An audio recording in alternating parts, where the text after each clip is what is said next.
In 1991, the Soviet Union, a global superpower, collapsed, not from war, but from economic failure. Once a rival to the United States, the USSR's promise of communism gave way to a deep economic sickness. The collapse plunged millions into poverty, erased life savings, and dismantled a system that shaped nearly 300 million lives. This was more than a political event. It was one of the greatest economic disasters in modern history. To understand why, we need to look beyond the political drama and focus on the economic rot at the system's core. Let's break down how a superpower's economy simply stopped working. The Soviet Union ran on a command economy. Every major decision made by a central bureaucracy called Gosplan. Gosplan set quotas for everything, from steel to shoelaces, aiming to eliminate the chaos of capitalism. Early on, this system rebuilt the USSR after World War II and fueled rapid industrial growth. But the lack of real prices and incentives led to absurd inefficiencies. Factories made useless products just to meet quotas. Shortages and surpluses became routine. Thousands of left shoes but no right ones. Heavy chandeliers that tore down ceilings. Innovation was stifled, and consumer goods were always in short supply. By the 1970s, the cracks were obvious: long lines, a thriving black market, and a growing gap with the West. The focus on heavy industry left consumer needs unmet. Economic growth slowed dramatically, and the system became too rigid to adapt. The promise of a planned economy was turning into stagnation. The engine of the Soviet state was seizing up. The seeds of collapse were sown in its very design. The Brezhnev era became known as the era of stagnation. High oil prices in the 1970s masked deep economic problems, letting the USSR import grain and maintain appearances. But this oil windfall only delayed reform, propping up a failing system. When oil prices crashed in the 1980s, the hard currency dried up. The government could no longer import enough food or technology. Shelves emptied, rationing returned, and the black market became the real economy. The state's promise of stability was broken. Life grew harder for everyone.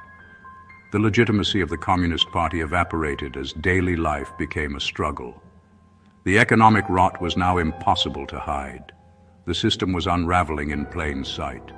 The pain was felt in every household. The stage was set for crisis. The Soviet economy was running on empty. Even as the civilian economy stagnated, the USSR poured resources into the military to keep pace with the US. Up to a quarter of the nation's GDP went to defense, starving the civilian sector. The best mines and materials were reserved for weapons, leaving consumers with shoddy goods and shortages. The arms race became a fatal trap, especially when Reagan's Star Wars initiative forced even more spending. The relentless focus on military might hollowed out healthcare, infrastructure, and daily life. The innovation that existed was locked away in the military sector, useless to ordinary people. The USSR spent itself into oblivion, sacrificing its people's well-being for global prestige.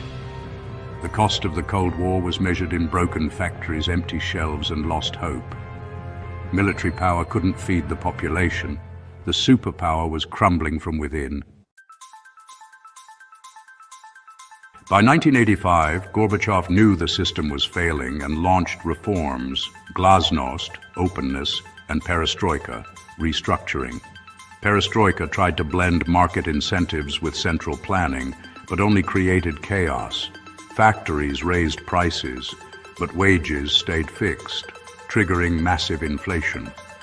Managers ignored state orders, breaking fragile supply chains. Legalizing cooperatives created a new class of entrepreneurs, but also resentment and further disruption. The reforms destabilized the old system without building a new one. The economy was trapped between a dying command structure and an unfinished market. Shortages and inflation worsened, wiping out savings and exposing the system's rot. Glasnost unleashed public anger, further undermining the state. Instead of saving the economy, reforms accelerated its collapse. The cure proved more violent than the disease. The Soviet machine was flying apart. For nearly 300 million people, the collapse meant daily survival. Hyperinflation wiped out life savings. The ruble became worthless. Wages went unpaid, and basic goods vanished from stores. Barter replaced money. Queues became a way of life. Crime and organized mafias filled the power vacuum. The social contract was shattered. Collective purpose gave way to desperate individualism. Alcoholism and despair soared. Life expectancy plummeted. The trauma of collapse left deep scars on society.